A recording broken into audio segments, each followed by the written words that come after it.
Hello and welcome into the Knicks-Verse. My name is George, and today for the pregame show, I have Stephen Fox and Marquise Edwards joining us today. Or did I reveal your secret identity? Ixnay on the Wixnay. He's keys to the world. I wanted to say two names for some reason. I don't know why. We called you, Keith Edwards, but that would have been cheating. So what's up, guys? All is good. Shout out to you. Shout out to Keith. Shout out to the Into the Knicks-Verse family. Shout out to the SV Nation. Can't wait to talk basketball. Absolutely. How about you, Keith? How you doing, man? Yeah, man. Everything's Sorry good. to out Got you. Off work. It's all don't worry about it. Don't stress it. Just off work, ready to watch and talk some Knicks and have some fun and see if we can get a W. This is a game we should get a W, but we'll get into that a little bit later. Oh man, we need a W. We need a W bad. Things have gone that little 2-game losing streak really put the team in a funk, put the fan base in a real funk, and me too. I'm one of them too, man. How are you guys feeling about this 2-game stretch of losing that we've been enduring? It's Foxy. I hate to say that maybe it's a reality of this roster's talent, and tonight is a big one, as you said. We'll get into it a little later, but just at a very high level, they're a terrible offensive team and a terrible defensive team, offense and defensive team, the Pelicans. So this is a team we should absolutely beat. Yeah, absolutely. Someone wrote Knicks versus Spurs. Oh, I screwed up on the thing up there. Yeah, I'll fix that. On the name of the show, I was like rushing to throw on the title. So in the title. So I was like, oh man. Salute to the chat. Yeah, you know how that goes. Yeah, I know, right? When you're racing around. Salute to Sincere to Genius, Citizen X, Fabian Williams. Thank you for joining us. Big Task. What's up, brother? Yeah, I got to fix this thing over here. Hi, Geraldine. How about you, Keith? How do you feel about this 2-game slide? I think it's been tough because you look at it. We lost to the Hornets without LaMelo, allowed Bridges to go off. That's concerning. And then you look at the game against the Timberwolves. We got off to a slow start. And we were able to fight our way back. But then towards the end of that game, we just couldn't click, couldn't find any shots, couldn't find any synergy, any continuity out there on the court. And that's definitely concerning as well. But for me, it says, hey, we went out there, we made a trade for Cam, and it's definitely an opportunity for him here because you're looking at what Tibbs is starting to do with some of the younger guys, with Obi, Quick, not even getting 10 minutes out there. But then you've got vets out there that really aren't contributing. Burks, he didn't have it in the game against the Timberwolves. So I just see opportunity for Cam to step in and make an impact out there on the court. So I'm looking at it glass half full as opposed to glass half empty. Okay. Do you feel kind of like Foxy intimated that he thinks maybe we're discovering what our real talent level is? Like, do you have the viewpoint? Do you share that viewpoint? Do you think is our talent level what our record says it is, or are we underperforming? How do you feel about that? Coming into the season, I thought we would be a lot better, but I got to judge off what I'm seeing, and I think we're playing to what our record is. We're looking like a 500 team, and luckily for us, we've got other teams playing like that in the Eastern Conference, so we're still in the thick of things. But I think we go up against teams like even the Timberwolves. Cat, he's an elite player in this league. You got Edwards shares the last name with me. He has talent as well. D'Lo. You look at this team and Julius Randle, when he's clicking, he's there. But after Julius Randle, you really don't know what you're going to get from anyone outside of that. So if you want to look at a real barometer, the Timberwolves could be one to look at. This team is deep, but we don't really have that top level talent on the roster. Yeah, we're also, in reality, we got Kemba back for the last game, but we haven't had him for 9 games before that. We haven't had Rose for a while. So, you know, we're definitely depleted, especially at that point guard spot, which is, you know, we've discussed this. It's the most pivotal position in the NBA now. So, like, I've been struggling with it. I'm wondering because I actually think we're underperforming for our talent. I know we have certain limitations with our talent. You know, we're not the most athletic team. You know, we're not fast, but the defense is starting to come around. So that's testament to them putting in that effort on that end. But I really think that there's other things happening with this team in the way that the two two starters that were brought in, Walker and Fournier, and then Mitch. Let's just count him as a new starter too. I don't think that was blended so well, you know. And that hot start we got off to kind of like blinded us to it all. But that magic game, that third game of the season, that showed us exactly the underbelly of this team can easily implode upon itself. So I think it is partly maybe our talent, maybe we overvalued our talent level to some extent, but I really think that we are actually underperforming, which means especially at home. Yeah, at home. Yeah. Hey, but you know what? Before those our last two losses, we were starting to win at home. We had put a nice little streak together finally, you know, and I was starting to feel good again about this team. But I mean, you think there's anything to that, or you guys just think, now we really are what we are, you know, in terms of talent? Or because if it is underperforming, then that means there's other things to look at, like rotations, decisions in game, holding players accountability, all those things. So I don't know what's I'm basically I'm pushing back on what you guys said and throwing it back out there for you guys.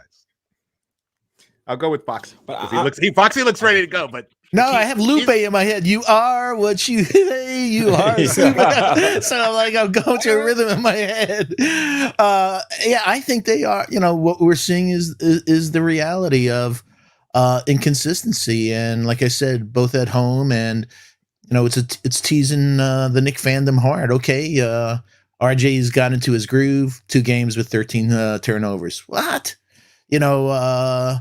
Looking at Randall, as Quis has said all season, don't know who's showing up from game to game. He plays a great game, and then the next game he's screaming at the refs. And across the board, Fournier lights it up, and then the next game he gets lit up. And why is he in there? So just from game to game, it's, I'm just dying for some consistency. All right. How about you, Quis? Yeah, I think we can be, underperforming or not be as good as we thought we were entering the season and still deal with some of the issues that you mentioned with rotations. Because just because we aren't the most talented team out there on the court doesn't mean we shouldn't be competitive night in and night out. You look at last year's team. Last year's team didn't have elite talent as well, but night in and night out, we showed up, we competed, and we saw positive results at the end. And we're not seeing that this season consistently, like Foxy said, to piggyback on him. So I think, yes, I said we don't have elite talent, but I still agree with you that there are some issues with Tibbs, the rotations. I mentioned it earlier. You've got Obi and you've got Quick. They're only contributing 9 minutes in games at times. You look at late game situations where we could have used another big. Tibbs didn't go to Obi. He went to Burks, who was freezing for the entire game. And, those are still things that we can question, even though I say we may not have thought we were as good as we were going to be entering the season. Yeah. Yeah. I think also, when you look back, even though we're almost the same record as last season about now, we're similar. Mm-hmm. But last year, we were coming off the previous season, which, we were terrible. Our record was terrible. And we were predicted to only win 24 games or something. Well, 22, something like that. So the expectations were really low. So just being near 500 felt like we were killing it, So, but this year is totally different. 500 feels like a letdown. So it might be we have the same kind of team, but the expectations maybe, and I'm a big a portion of that, ballooning the expectations way beyond what they should have been, which is then invert creating an expectation that's not being met. And now it looks like, wow, we're really a disappointing team. Where in reality, maybe we're not. Maybe we're just going along, and who knows? Maybe in the next month or two, we'll get a little streak going. I don't think we're going to get the 4th seed or anywhere near that, but maybe, we could make it into the playoffs, which last year we had been a play-in team. If someone told you you're going to be a play-in team on day 1 of last season, we would have been ecstatic with that.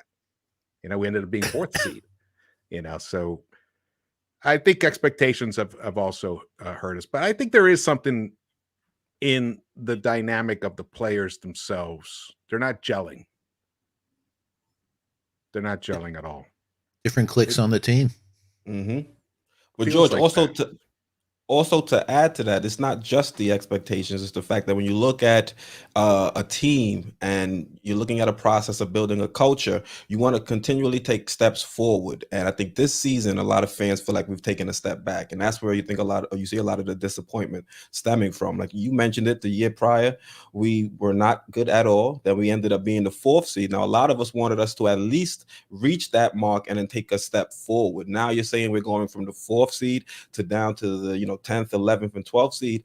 That's a major disappointment for fans. When you look at it that way, I think you can kind of understand better. Yeah. And I think the biggest, one of the biggest things, piggyback on you now, is that the effort from last year to this year. So I think the fans didn't expect that. I thought, fans thought we were going to build on that tenacious D from last year and having a coach have 5-6 games already in post game saying the effort wasn't there or energy wasn't there. That I was not expecting at all. Not at all, especially on a Tibbs team. Yeah. Mm-hmm. Yeah, it's true. Last year, even though there were times with a little bit of inconsistent effort, but it wasn't the norm. Now it's almost the norm. Especially from the best player on the team too, which is mind-boggling. Well, that's a huge issue that we've addressed here on the Knicks-Verse many times. including with Foxy also the other night when we jumped on live to do the post game, which I don't remember. I know I was hammered too. I'll drink to that. Yeah, man. Hey, all right, so let's take a moment to shout out to the chat. We have 46 people with us right now. That's awesome. Thank you guys for joining us. Be civilized. Salute. Yo, B. Yeah, man. You guys want to shout anybody out? Muhammad Musa, a longtime friend. How are you? Big task at hand as always, man. Our friend Stanley Mann, again, some of the great insight and questions. We always love his participation. Anthony 212, buzzer beater. Again, Geraldine, my guy, Citizen X. We love Citizen X, man. We call him the X-Man of the SV Nation. And I'll turn it over to you for a couple shout outs there, Quis. Got Ashley Incorporated 1. Who else we got over there? You mentioned Geraldine, Herbie Mack. I see him in chat. Who else we got? Sincere the Genius, I believe you guys mentioned already. So yeah, we got a nice turnout in chat. So appreciate you guys supporting the pregame. And let's hope we can have a solid discussion and get a win today, because that's what we really need to right this ship. Smash those likes, smash that subscriber. Our buddy is 3.86. Let's get him up past the 4,000. Close to 4,000. Please, come on. If you haven't subscribed, subscribe. And if you have subscribed, please tell your friends. Let's get our buddy over that. And while you're at it, please subscribe to Sports Vibe TV. They're guaranteed good time. Absolutely. All right. Well, we're going to talk about today. It's only about a half hour left for the show. We're going to talk about, obviously, we're going to preview the Pelicans game. Though, again, these previews are hard to always say because we're always missing, every team is missing a lot of players normally. So, but, these two are kind of close to being healthy, fully healthy. But before that, we're going to get to talk about a Jalen Brunson rumor that just keeps gaining momentum. But before we get to that, Stanley Mann put this in the chat. Everyone in our conference has improved significantly. Cleveland, Washington, and Miami have taken major steps. Who I mean, 2 of those 3 teams were not even in the playoff picture last year at all. So that's a huge, major shift. And then last year we had less competition. That's totally true. Totally true. It's important to keep that into perspective. All right, gentlemen. Here we go. Is Jalen Brunson Knicks bound?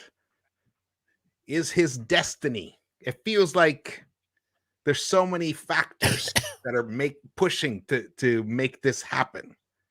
Number one being the relationship between the boss and this guy's daddy. You know, it goes way back. Rick Brunson, who was a Knick, was Leon's first client, I believe, or one of the very first. I think he actually was his very first client ever when he was an agent. So there's that history. So for all we know, Leon was in the birthing room with a camera videotaping Jalen coming out of the womb. That's a little too visual for me. So you know what I mean? Like they have a lot of history, these guys. The next thing is he's been balling. I mean, he's coming on. These are his this year's stats. His points per game, 18.2. He's averaging about 4 rebounds, almost 6 assists, getting a steal per game on almost 50% field goal shooting. However, his 3-point shooting has taken a dramatic dip from last year. Last year, he was at 40.5%. This year, he's below 33%. Now, and that's also only on 3 attempts per game. That's hardly anything, really, in today's game, especially for a number one. Now, he comes off the bench normally when they're fully healthy. Luka's obviously the lead point guard, but he's actually started often as well. He's a very good defender. His defensive rating is 109. League average is 110. And his net rating is a +8. So his offensive rating is 117. So he's having an excellent year in terms of those stats. The only thing that's weak this year is his 3-point shooting. And I know you guys talked about him on the Sunday show. But if I'll throw it out to you guys right now. If there's anything else you want to like add to this or anything that you've come across in the past couple of days about him possibly joining us. I'm going to go with Foxy first. We touched on it, and he's having, like you said, a spectacular. It's a weird year. The 34% is the league average from 3 this year. So you take a step back and you say, "Whoa, De'Aaron Fox is shooting 24% and change from 3." So not everybody is really lighting it up, but the stat on Brunson that really impresses me is one of 5 players this year that one of only 5 players this year that has 15 points, 5 assists, and shooting over 50%. And the other 4 are Jokic, Giannis, KD, and LeBron James. So that's pretty good company. And as you pointed out, that defensive rating, just because he's diminutive don't mean, that he's not good on defense. He's Villanova tough.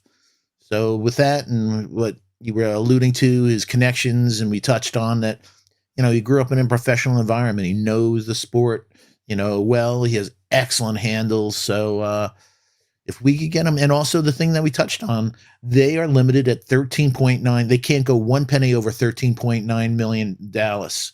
So I don't know if they can keep him. Yeah, it looks like they're not going to be able to keep him. So they'll probably, which is why all this talk has popped up. A sign and trade kind of a thing.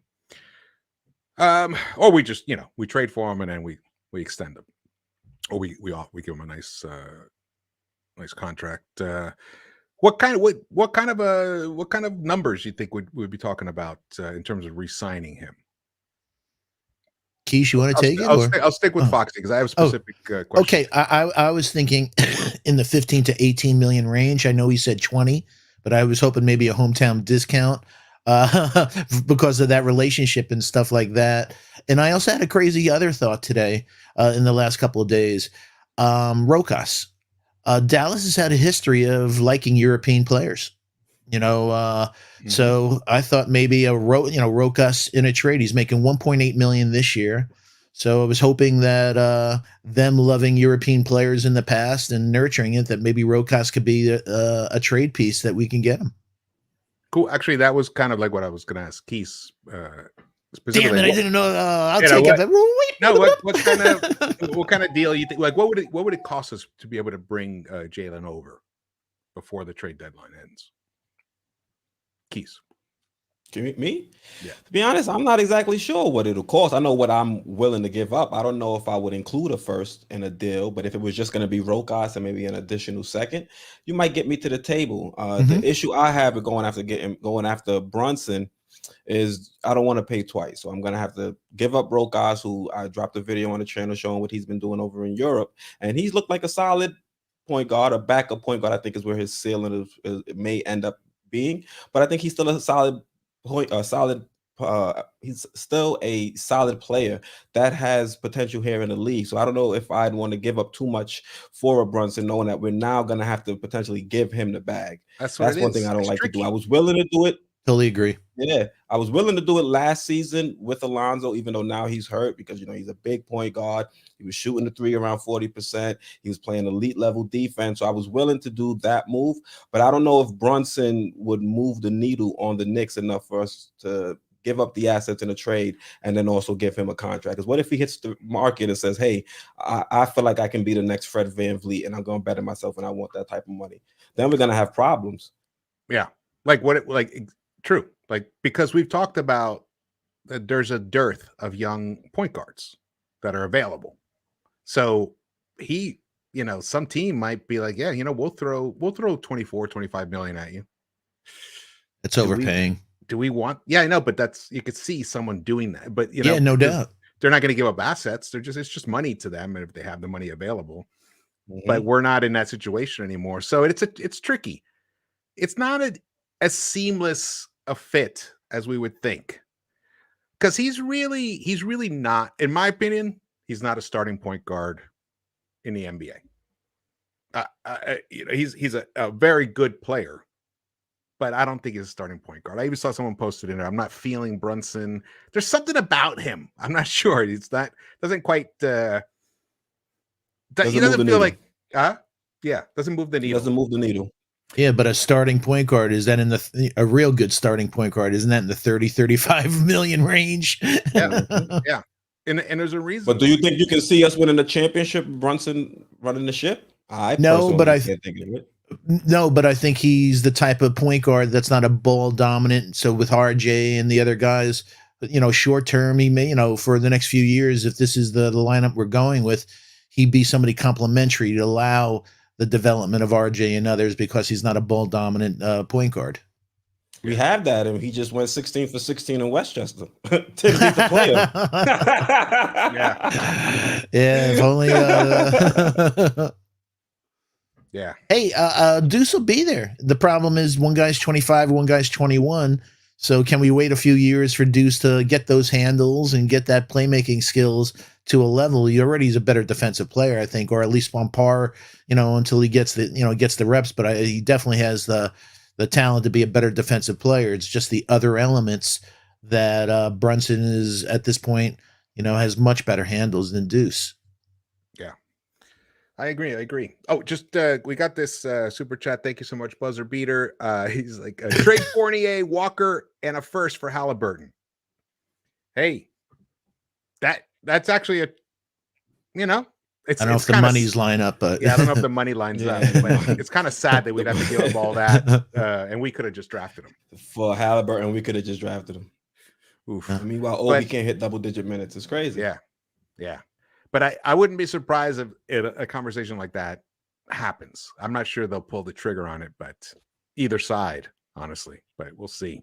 Yeah, but the crazy thing with Sacramento is that if you put in replace Halliburton with Fox, then we're saying, hey, this guy is lightning. He has some really good stats at age 23. Is one of only a few players, Oscar Robertson and a couple others, that average X amount, 20 some odd points and 7 assists. but his defense is bad, and he's shooting 24% from three. So do you want to pay 3 times as much as Brunson for a guy that's shooting like that and has never had a history making the guys around him better? So it's a conundrum. So what do? Go for the shiny, fancy thing, De'Aaron Fox, or do you go for the boring thing that's at a better value? Yeah. It's a tough choice. If I'm gonna make a move, I'm gonna make a splash. Call the Spurs or call the Thunder, see if we can make something happen. Oh, I'd love DeJounte Murray. Oh my God, I'd love him.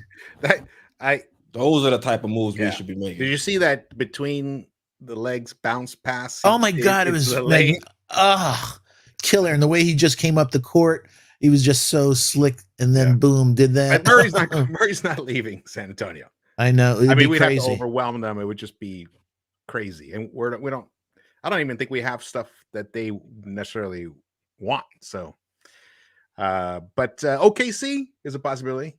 SGA, Fox. I know you guys aren't as high on him as I am, but I think he has I mean, we'll get into it another time, but he's someone I would definitely look at. And actually, it goes perfectly with Citizen X's super chat. Thank you so much, man. Thank you. Be honest. What is your biggest realistic wish trade, if any? What are you willing to give up? Well, I'll just jump out. I don't even know if it's my biggest one, but I just want it on top of my head because we literally just talked about it before.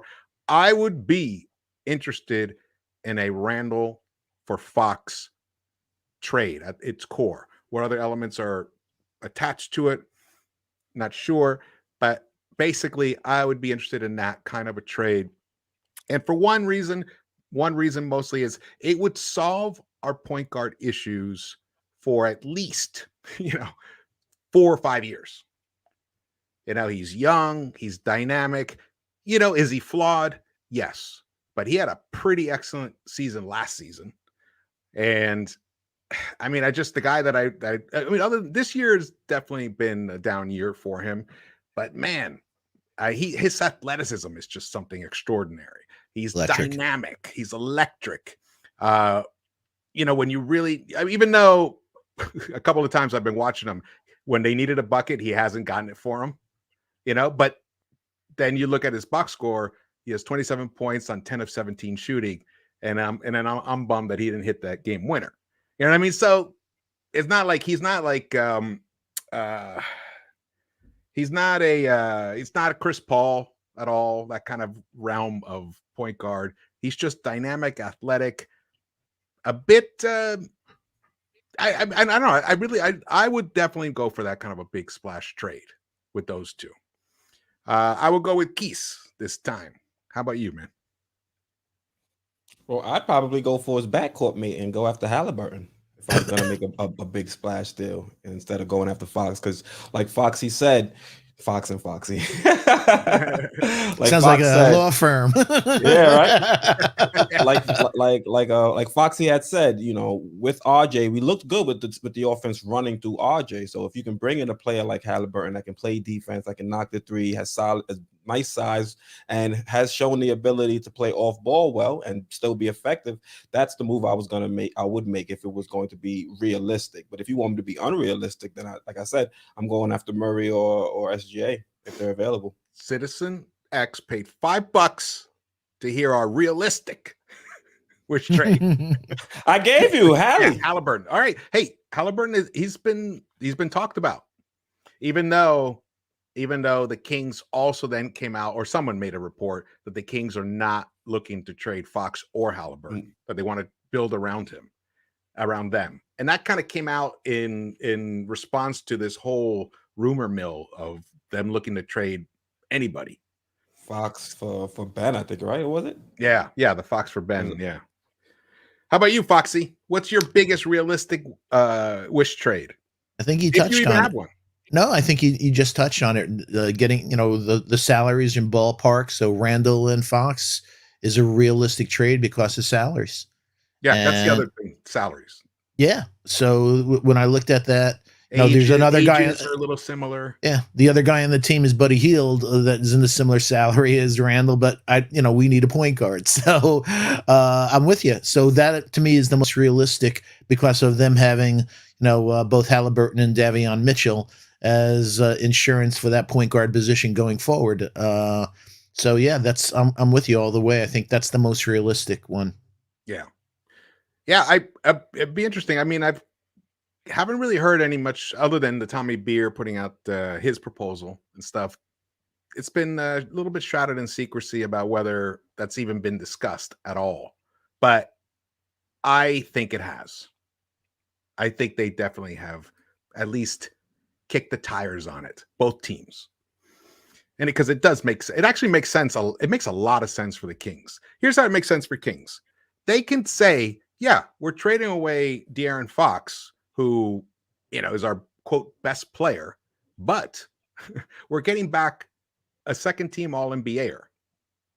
And he's a power forward. He's going to solve that problem for us in that position. And we already have an excellent player to step into Fox's shoes. So the pieces are there. It fits well for them. And for us, it also fits well because if we hold on to Obi, we have Obi would become our starting power forward. We'd have Fox as our starting point guard. And then we have Cam on the bench who's going to be fighting for minutes. I like the idea of Cam with Fox, RJ. I mean, that's a lot of youth. It's dynamic. That could be a lot of fun. Yeah, but George, who's shooting? You're going to have Fox out there. You're going to have Obi out there. They're both shooting in the 20s or something or close to it. And then you got Mitch out there who JD told us can't hit from 10 feet away. Imagine the spacing out there. Yeah, it's going to have to just be that's the thing. We're going to have to imagine what happens when they go zone then. Yeah. Well, that's when you have to that's why Fournier plays a part because he's the one shooter. The one pure shooter, and he's actually been delivering lately, except for that one weird Bizarro game where I don't think he scored a point. He's all over the place. He gives you 3 points, 40 points, 6 points, 27 points. He's That's all the over whole the place. team. Yeah. And just from rumor mills, I could see, meaning reading some of Sacramento rumor mills, they'd package a Fox and a Bagley, maybe for a Randall and an Obi. So then they're gonna be dealing with the same conundrum over there. I agree with you, but I think they will. I agree. But they're I trading for Obi just for the sake they say they got Obi, or for the sake of getting rid of Bagley. That was really what they were saying. Yeah. Jason puts in, George just wants to trade Randall. There is a lot of truth to that, Jason. There is. Until, you know what? He's going to have to win me back over. I ain't going to give it to him. He's going to have to. The dude, let's just get into this. Give you guys a little, and maybe you've all seen this already. Here it is. Where is it? Where is this thing? Shout out to Lex the Destroyer while you're looking. Chris Dada, as always. Yeah. Jazz Prince. Severlinks. Fritz Alcindor, brother PKL Contreras, my brother. Hope all is well with you and the family. Randall Perez, always big task at hand. Chuck Allen, my buddy. Knicks for life. Man, I love his takes. Hope all is well with the family, Chuck. Big task is funny. He said the Knicks need to get Murray the Brooklyn way and just take him. Yeah. Here's the thing. Julius That's Randle. a good one. Julius Randle has 152 points in the last 10 games. He's needed 159 attempts to get 152 points. Mr. Inefficiency. That's not a number one. Number one is the guy you depend on to get you that bucket when you need it. Number one is the one that covers up the failings of your other players on your squad, especially in your starting unit. Number one hits his free throws in the clutch. Number one hits his free throws, even though he hit 8 of 10 in that game. I think 8 of 10, right? Or something. He hit the majority of his, he had pretty good, or maybe 7 of 9, whatever it was, but he misses a key one. Yeah, that's a number one. Yeah. And he wants to act like a number one. He wants to be treated as a number one, but he's not delivering on the court as a number one. So until he returns, or at least begins to give us the effort every night, night in, night out, no sulking, no hunched shoulders, no like kind of waiting back by the baseline there because he was like, wondering why he didn't get a call, all that stuff.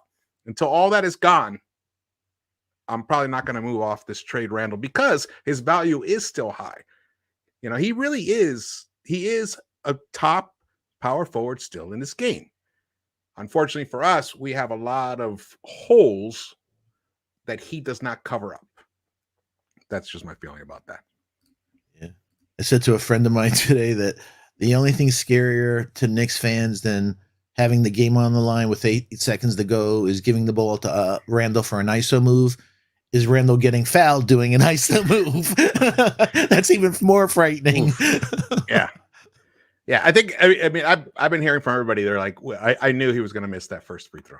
Everybody in the Knick fandom knew it. You could see it in his eyes, man. He's scared. Yeah. Hey, buddy, you have a super chat from our buddy Quis Data. And we also have the starting lineups too after that.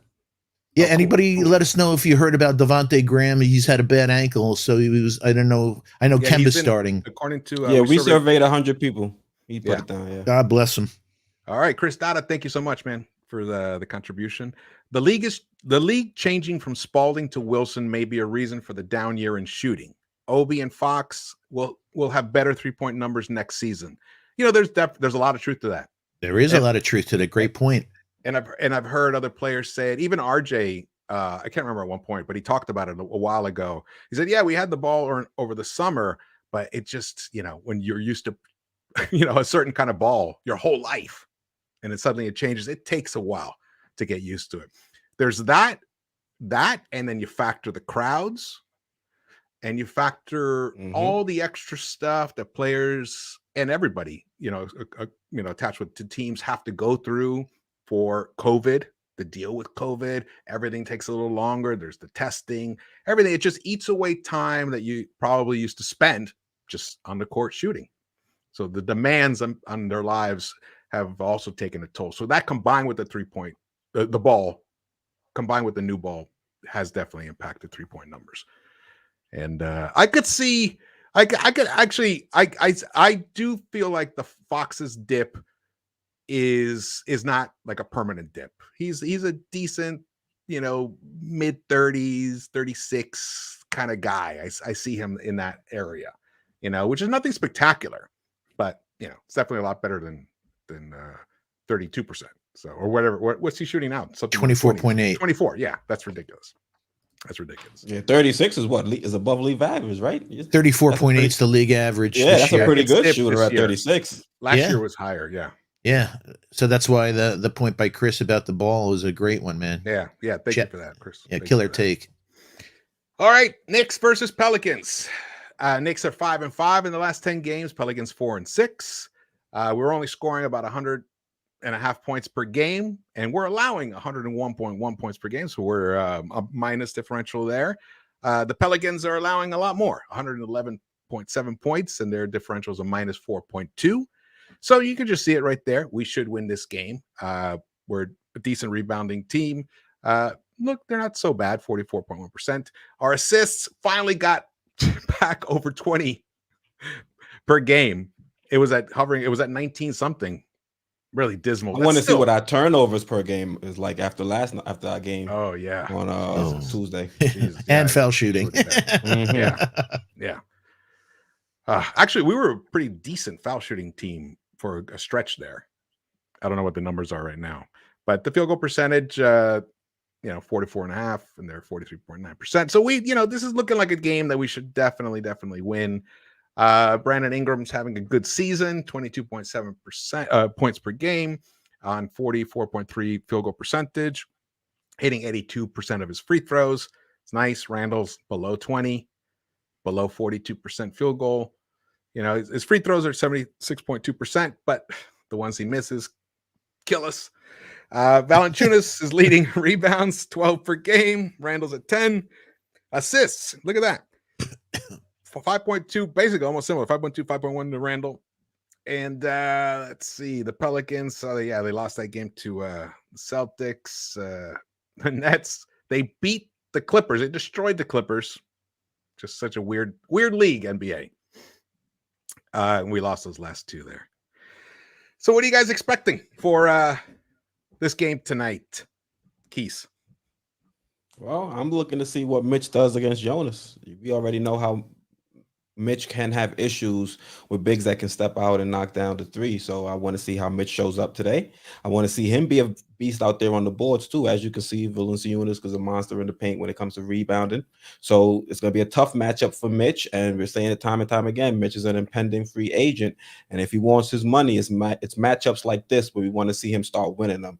And hopefully he goes out there and he's able to show us something. And if you look at the matchup against Brandon Ingram, this would have been a game where we could have used Cam, I think. Would have liked to see Cam in this game. After the last three games, the third game in a row. Yeah. Yeah, it would have been nice to see Cam. Cam, you would have seen him against Bridges when he was going crazy in the first quarter. We could have seen him against the Timberwolves when we needed scoring late in that game and really didn't have anybody to put out there. We had to go to Burks. And in this game, we could have seen him matched up against Ingram. I think JD put out a tweet saying that Cam really steps up when he has, he's going up against elite comp. So with him not being in the game, it falls down to now RJ. RJ will be in the three. He's going to have to take the matchup against Ingram. I want to see how he steps up. Is he able to look off what he was doing the last couple games with the bad turnovers, get his head right, and start making better decisions? Can he make that? Can he play that bully ball, get into the paint, finish around the rim? Those are some things that I'm looking for from RJ in this game. And then can he knock down his three? Because when RJ's knocking down his three, his game is completely different. Because now defenses have to step up and force him off the 3-point line, and that allows him to get to his spots a lot easier. So those are a few things I'm going to be looking. Yeah. The dynamic of the team is different when. Yeah, that's going to be a good matchup, RJ and Ingram. As you know, Quis, JD and I have an ongoing text battle debate about Ingram and RJ. And RJ, in Ingram's third year, he had 6 30+ games. And JD was using that as like, oh, that's, what you got to be doing. Like this is back when RJ was giving us 9 points per game in that area. And I was like, well, RJ already has 2.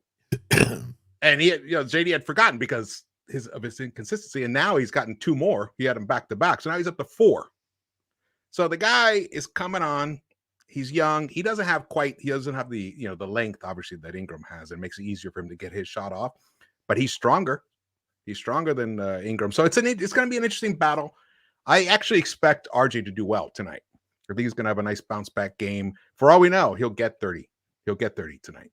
Yeah. My key stat that I looked at for tonight's game is that they're 27th in blocks. So with not having a Robert Williams type of shot blocker there, I'm looking for him to be aggressive, get into the hole. We know RJ feasts when that happens. Yeah, so that's exactly. So he doesn't have that fears that he needs to pull up and take that midi. So let him get to the hole, and hopefully either finishes or he gets fouled. So, but the weird part is they're 26. They're a terrible offensive team. They're 26 in field goal percentage, 24th in 3-point percentage, 25th in 2-point percentage. And then on the defensive side, they're 27th in field goal percentage, 29th in 3-point percentage, and 22nd in 2-point percentage. So, folks, but also the last one, and George and I are disciples about this, the 4 factors that on the offensive effective field goal percentage, they're 50.1, let's say, and on the defensive, they're 54.4.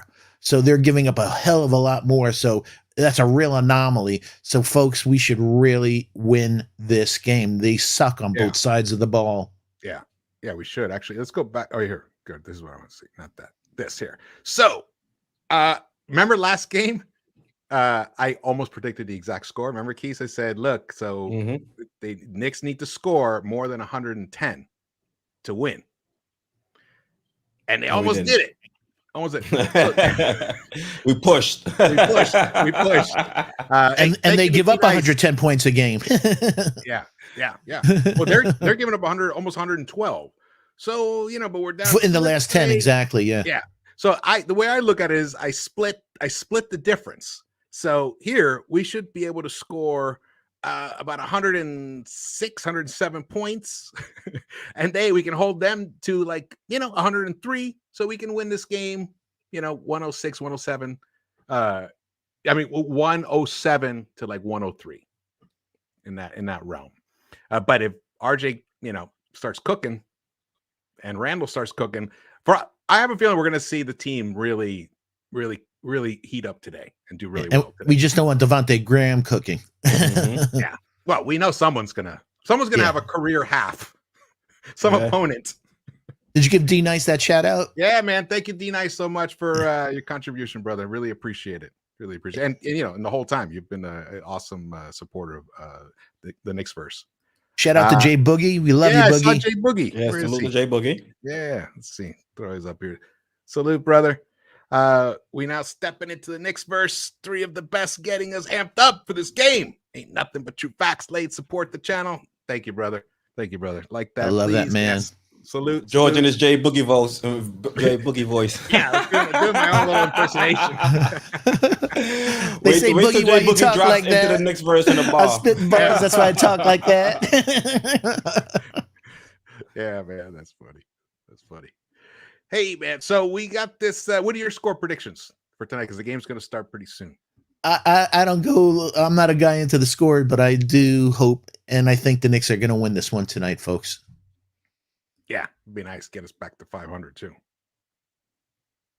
That would be the most important thing. How about you, Quis? Any thoughts on possible score?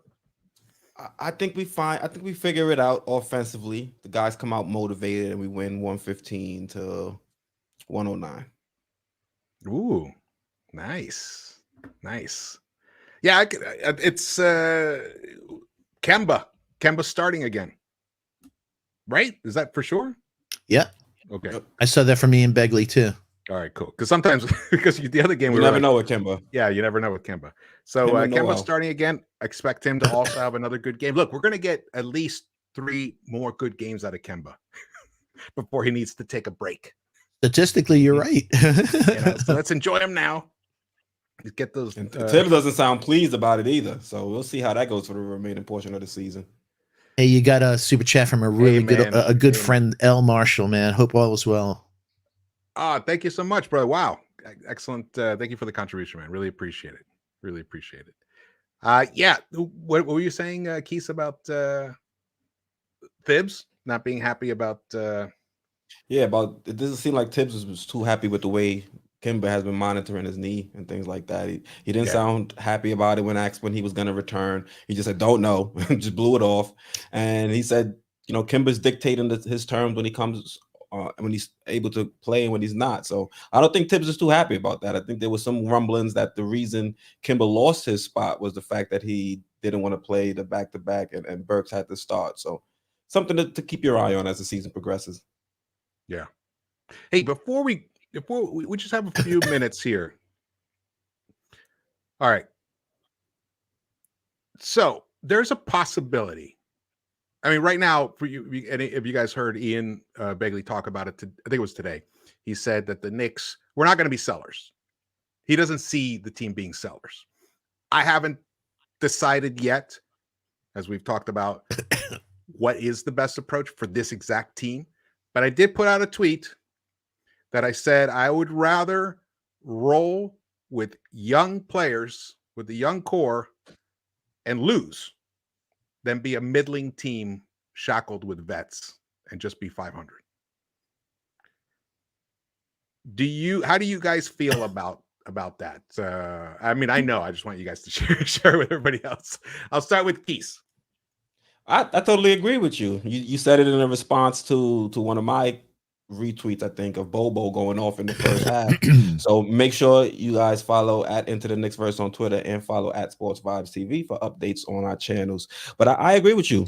I'd rather do that, see if we can move forward with some high potential young players and see what their ceiling is, as opposed to going out there knowing that we're getting inconsistent play from these veterans and that we can't continue to build a team around these vets and expect to win anything major. Maybe we might get another first round exit, but I think that's the ceiling if we continue to put those vets out there for major minutes.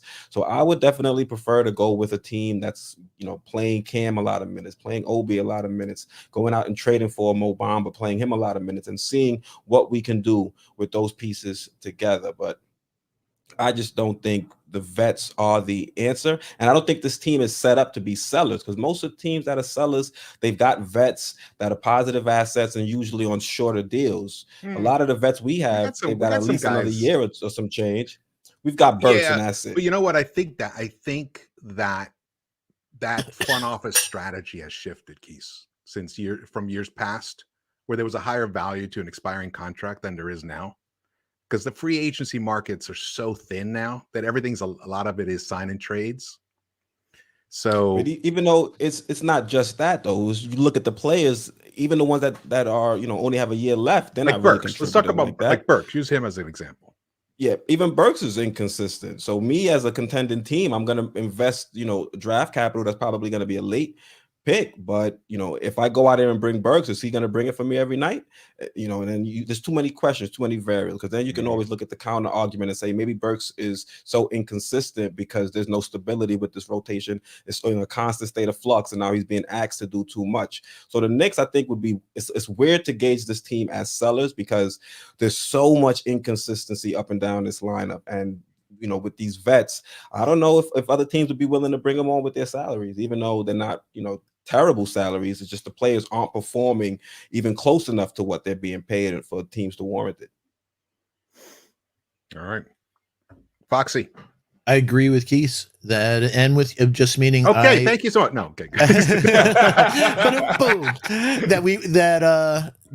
It's twofold.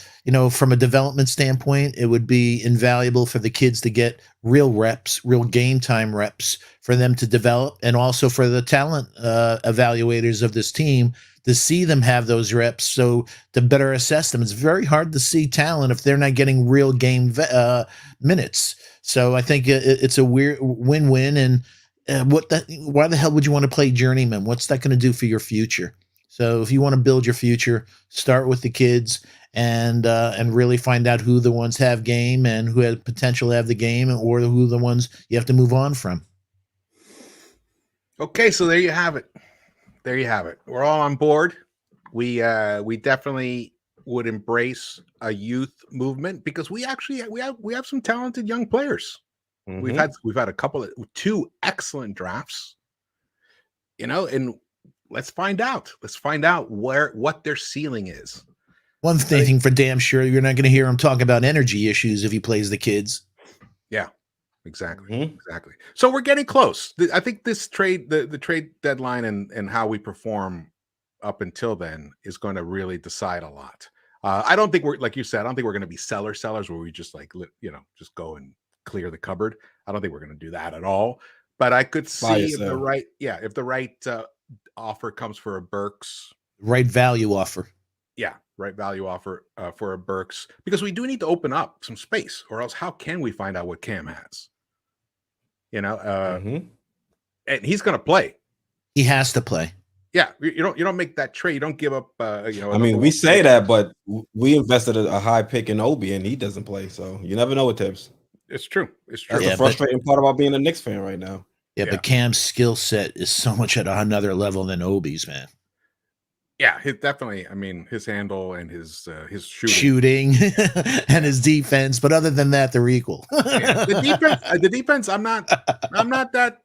I don't know if he's that much better a defender than Obi. Oh, not even close. Come on, George. I'm telling you guys will see. Unless he comes here and he's going to be like, yeah, well, maybe. Hey, I hope so. I'm just saying, he's not necessarily that much better from what I've seen. But hey, it'd be great if he turns out to be. I think also here's another possibility, and we're going to end this really soon because we're coming up close to it. But there is a possibility we make hardly any trades. And this is the team that continues through the end of this season, and it's just a brawl for minutes. It's a brutal fight for minutes, and that actually may be a strategy to get these guys to rise up, be more consistent, to start reaching their own ceilings, or else you're not going to get minutes. And maybe ceiling's a little high, but you start performing and delivering and being consistent. Burks, you can't not score a point. with 28. And he's the one that was getting minutes. Yeah, exactly. So it kind of defeats the purpose of what you just said. Tibbs is going to play his vets when it comes but to I'm saying he versus may a not. young player. He may end up out. You know what I mean? If I think it's going to be a battle through the end if we don't make moves, because like we said, Cam is going to play, Grimes is going to play. He's not going to sit those guys. It's also a bad business strategy. They're your assets. If you're sitting them, you're not developing them. If you're not developing them, they're just growing moss. They're not growing value. So it's gonna be wild. All right, we gotta go. You see my buddy Chuck Allen's comment. If so, then pass the Tums, please. Yes, he's the coolest. Chuck, you're the coolest, man. Yo, man, be ready. Be ready. Get a nice family-sized jug of Tums. Or another type of jug with something else in it. Yeah, right? Something else. All right, guys. Hey, this has been awesome. Another great pregame. We got into it all. Thank you guys for joining us. Oh, I see Bodega Wi-Fi. Knicks for life. My buddy, my family. I love my Bodega. Michael West. We survey 100 people. Lex the Destroyer. Awesome, man. Thank you so much. To you guys. Thank you guys. Thank you so much for doing what you do, man. I love how you handle it all, man. You're fantastic at it. Quis, you want to sign off? Yeah, thank you guys for tuning in. Appreciate the support. Let's hope we get a win tonight, man, because I want to head home from work excited, screaming from the top of the car that the Knicks have won and we're back on a winning streak. So just praying for that.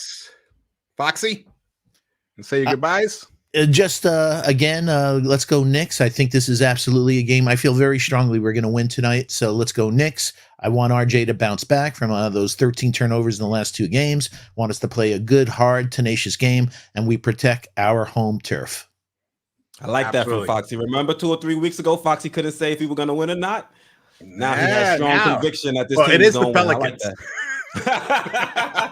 that helps, George. Thank you. That was the punchline. It's the Pelicans. Yeah, man. All right, brothers.